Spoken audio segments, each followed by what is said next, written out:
groupe partir, notamment sous l'attaque d'Arthur Vichot dans le Ribine.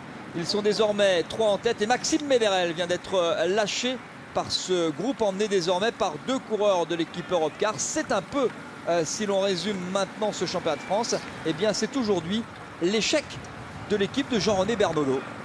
Pas de Thomas Veuclair, pas de Pierre Roland par exemple, pour jouer la gagne pour un titre de champion de France. Oui, c'était une course de mouvement, il fallait être dans l'allure, ne pas avoir de temps de retard. Il valait mieux avoir un coup d'avance qu'un coup de retard. Arthur Vichot était dans la première échappée, et la preuve est là, c'était pas forcément un handicap. Ceux qui ont couru après la course courent encore toujours. Angelo Tulik, qui faisait partie de l'échappée ce matin, a les jambes lourdes lui aussi. Il est tout jeune, c'est bien ce qu'il a fait, mais voilà, il ne peut plus aider son coéquipier Vincent Jérôme, sur qui reposent tous les espoirs donc, de l'équipe Europcar, pour une mission impossible maintenant. Boucher 37 secondes sur des garçons du niveau de Chavanel, Vichot ou Galopin, avec si peu de collaboration et en 8 km, voilà une mission impossible à réaliser. Donc le champion de France, sans aucun doute, fait partie des 3 hommes de tête maintenant. L'état de fraîcheur sera déterminant pour ce qui est de la victoire. Est-ce que quelqu'un va tenter l'aventure en solitaire? C'est possible. Je vois bien Chavanel tenter un coup de force. Alors juste après le petit virage à droite, là, il y a possibilité. Hein. Jusqu'au bout, il y a possibilité. Jusqu'au bout, mais effectivement à partir du virage à droite. Et là, on va chercher les places d'honneur. Vincent Jérôme, Mathieu Ladagnouz, Jean-Luc Perrichon.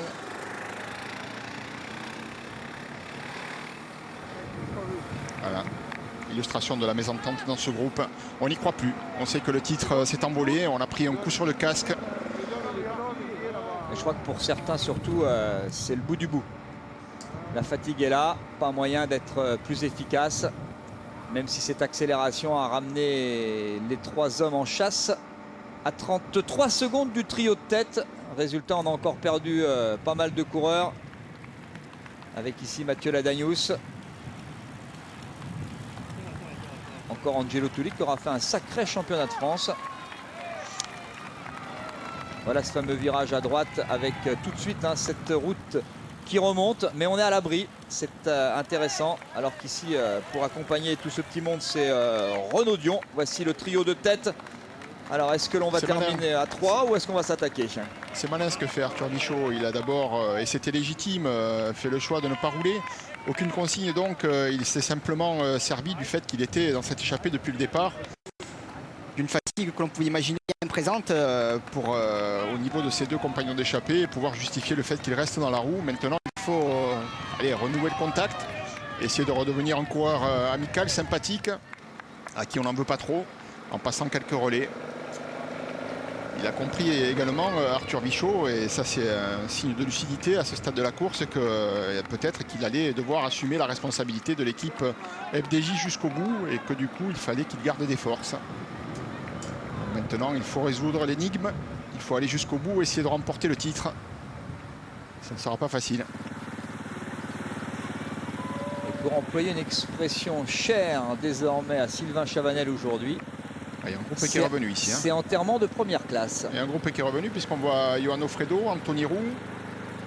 On a aperçu Warren Barguil tout à l'heure. Un petit groupe qui est revenu. Illustration que donc, le groupe de poursuivants a ralenti son allure. 35 secondes, 6 km. Avec des garçons de cette puissance-là, ce sera bien compliqué. Arthur Vichot, qui est le cousin de l'ancien professionnel, Frédéric Vichot, qui avait été professionnel jusqu'en 1992. Et papa qui doit être là certainement, Max Vichot, parce qu'on sait que c'est le premier supporter, même l'entraîneur d'Arthur. C'est le créateur des marques de jantes Maxwell, dont Arthur est l'ambassadeur. Mais aujourd'hui, ça passe un peu au second plan. On essaye bien de temps en temps d'accélérer en tête de ce groupe de chasse, Nicolas. Mais enfin, c'est quand même très désordonné. Et surtout, ça ne sert pas à grand-chose, en tout cas au niveau de l'écart. Ouais, ça ne roule pas et c'était exactement l'analyse de Laurent Jalabert qui s'est vérifié tout à l'heure, qui s'est confirmé juste devant nous. C'est-à-dire qu'à un moment, on les voyait, ils se regardaient, et les coureurs, les poursuivants se regardaient, discutaient entre eux et on Tulik a essayé d'attaquer pour revenir, mais on voit vraiment que ça ne s'entend pas et que les attaques sont désordonnées. Chacun joue sa chance, mais avec très peu d'organisation. Donc peu de chance pour ce groupe de poursuivants de revenir sur les 3 hommes de tête maintenant. Voilà 3 hommes pour un seul titre, parce que sur un championnat de France, seule la première place, seule la victoire est belle plus qu'ailleurs. Le maillot de champion de France, vous le gardez pendant toute une année. Vous le portez toute une année. 5 km de l'arrivée exactement. Un petit peu de décalage avec le GPS. On va faire référence à ce que l'on voit sur la route, parce que ici ce championnat a été très bien organisé par tous les bénévoles de l'Anilis. Un très beau championnat de France depuis jeudi, les 2 contre la montre, sur un parcours qui était un peu différent, hein. Avec Arthur Vichot, c'est le département du Doubs. Avec Tony Galopin, c'est le département de l'Essonne. Et avec Sylvain Chavanel, c'est le département de la Vienne. On parle championnat de France et on sait que dans les départements, on est fiers de ses coureurs. Donc, petit clin d'œil. Oui, d'ailleurs, il y a beaucoup, et c'est une particularité des championnats de France, il y a beaucoup de bus de supporters. Voilà, les gens font des kilomètres pour venir supporter, encourager leurs coureurs fétiches, leurs champions de la région. Et il y a toujours une ambiance très amicale, très festive sur un championnat de France. C'est une épreuve différente des autres. Il y a également une ambiance qui est différente des autres au niveau des coureurs. On sent le matin, on a vu au départ quelques visages fermés, on sent de la tension. Beaucoup de coureurs en se levant le matin se disent peut-être ce sera moi aujourd'hui. J'ai cette chance-là. C'est une course très ouverte. Mais bon, les kilomètres sont là et remettent chacun à leur place.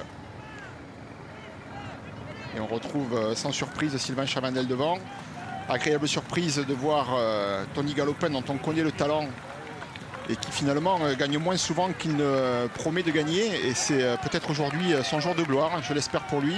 Arthur Vichot qui a déjà obtenu quelques belles victoires dans le peloton professionnel et qui mériterait lui aussi de devenir champion de France. Ça viendrait couronner une carrière qui pour l'instant promet encore d'être meilleure. Alors, on a l'expérience. Hein. On aura un beau champion quoi qu'il arrive. Hein.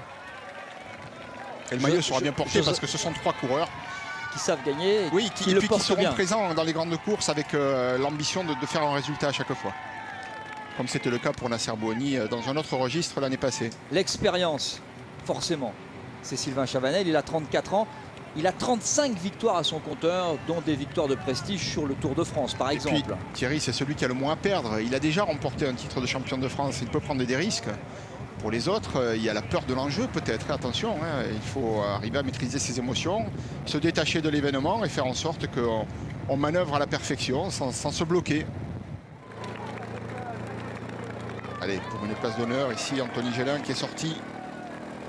Il est 4e pour l'instant, Anthony Gélin, à 40 secondes du trio de tête. Une façon particulière de mettre les mains sur les cocottes. Voilà, c'est mieux comme ça. Ce sera encore mieux, voilà, position la plus aérodynamique possible. Ça s'adapte à ce que chacun sait faire. Je vous le déconseille si vous n'êtes pas habitué. Alors on va commencer un peu, 39 secondes, c'est joué, 3 km. 3 km et 3 hommes pour un titre. Ça peut sortir ici, hein. Ça monte tout le temps à partir de maintenant. Hein. C'est une fin de championnat difficile quand même. Hein. Tony Galopin, c'est 4 victoires depuis ses débuts professionnels. Arthur Vichot, 5 victoires. Je vous l'ai dit, il a gagné le Haut-Var cette année. Sylvain Chavanel, c'est l'expérience. Il a l'âge pour lui. 10 ans d'écart avec ses 2 compagnons d'échappée qui ont tous les deux 25 et 24 ans. Un très beau final parce qu'il y a bagarre, parce qu'on a le podium du championnat de France 2013, le voici, le voilà, sauf si bien sûr on devait avoir une attaque et qu'il y en a un qui prenne vraiment un coup derrière le casque de déception plus que de fatigue physique.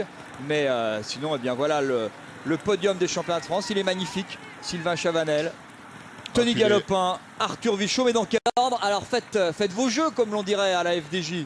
Et les 3 garçons se connaissent, hein. Ils étaient tous les 3 l'année passée en équipe de France ensemble.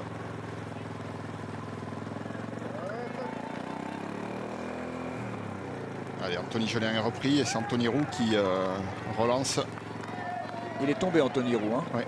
Si on en juge par son épaule gauche, sans gravité puisque le voilà à l'attaque. Mais Anthony Roux est tombé. On rappelle que le podium du contre-la-montre jeudi, Sylvain Chavanel, 5e fois champion de France, devant Jérémy Roy à plus de 2 minutes. Il a survolé, c'est dire sa forme, Sylvain Chavanel, il a survolé ce championnat de France. Il est allé se préparer après les classiques du mois d'avril.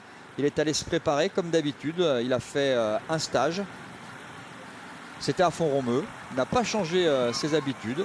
Et il est arrivé au bon moment en forme, en vue du Tour de France bien sûr, mais pas seulement, puisqu'il est là sur ce championnat de France. Et le 3e du contre-la-montre, c'est un Breton, Johan Lebon, qui est en train de, avec la FDJ, puisqu'il y avait 2 coureurs de la FDJ sur le podium, est en train de confirmer tout ce que l'on avait pu déceler chez lui, chez les juniors et les espoirs. Après, la marche est toujours un petit peu haute.